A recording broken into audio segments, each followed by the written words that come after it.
CD எடுத்தாங்க. CD எடுத்து பார்த்ததுல வந்துட்டு பெரிஃபெரல் ஆஞ்சியோபிளாஸ்ட் பண்ண சொல்லியிருந்தாங்க. டாக்டர் ஃபக்ருதீன் சார் மூலியமா தான் ஆர்த்தோமேட் மல்டி ஸ்பெஷாலிட்டி ஹாஸ்பிட்டல் எங்களுக்கு தெரியும். இவர் எங்க ஹஸ்பண்ட். சுகர் ரூல் வந்ததுனால சின்ன சர்ஜரி பண்ண வேண்டியது இருந்தது. அது இந்த ஆர்த்தோமேட் மல்டி ஸ்பெஷாலிட்டி ஹாஸ்பிட்டல்ல தான் இந்த சர்ஜரி பண்ணோம். சிடி எடுத்தாங்க. சிடி எடுத்து பார்த்ததுல வந்துட்டு பெரிஃபெரல் ஆஞ்சியோபிளாஸ்ட் பண்ண சொல்லியிருந்தாங்க. சரின்னுட்டு நான் வந்துட்டு எங்க ஃபேமிலில நெறைய பேர் வந்துட்டு வெளிய பார்க்கலாம் அப்படின்னு சொல்லியிருந்தாங்க. வேற ஏதாவது பார்க்கலாமான்ட்டு, இது ஆர்த்தோ தானேன்ற மாரி நெனச்சுட்டு இருந்தோம்.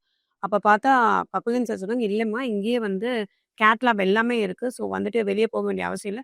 டாக்டர்ஸும் நம்மள சுத்தி வாஸ்குலர் சர்ஜன்ஸ்லேருந்து, ஹீமடாலஜிஸ்ட்லேருந்து எல்லாருமே இங்க இருக்கனால, நீ அத பத்தி பயப்பட தேவையில்லன்னு" அவர் திரும்பி அகைன் எனக்கு இங்க ரெஃபர் பண்ணாரு.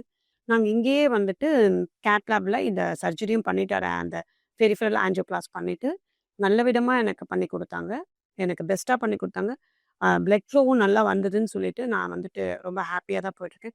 எனக்கு இங்க இருக்கிற அட்மாஸ்பியர் புடிச்சிருந்தது. ஏன்னா நம்ம தனியா வரோம். அட்டெண்டர்ஸ்க்கும் சரி, பேஷண்ட்ஸ்க்கும் சரி, அவங்க வந்து எல்லாருமே நல்லா கேர் பண்ணாங்க. அந்த பில்லிங்ல கூட அவங்க சம் டிஸ்கவுண்ட் குடுத்து எனக்கு நல்ல விதமா பண்ணி குடுத்தாங்க. ஹாஸ்பிட்டல்ல வொர்க் பண்ற அத்தன ஸ்டாஃப்க்கும் சரி, சிஸ்டர்ஸ்க்கும் சரி, டியூட்டி டாக்டர்ஸ் அண்ட் டாக்டர்ஸ் சென்டர எனக்கு காமிச்ச டாக்டர் ஃபக்ருதீன் சார் ரொம்ப நன்றி சொல்லிக்கிறேன். நான் யாருக்காவது ரெஃபர் பண்ணா டாக்டர் ஆர்த்தோ மல்டி ஸ்பெஷாலிட்டி ஹாஸ்பிட்டல ரெஃபர் பண்ணணும்னு ஆசைப்படுறேன்.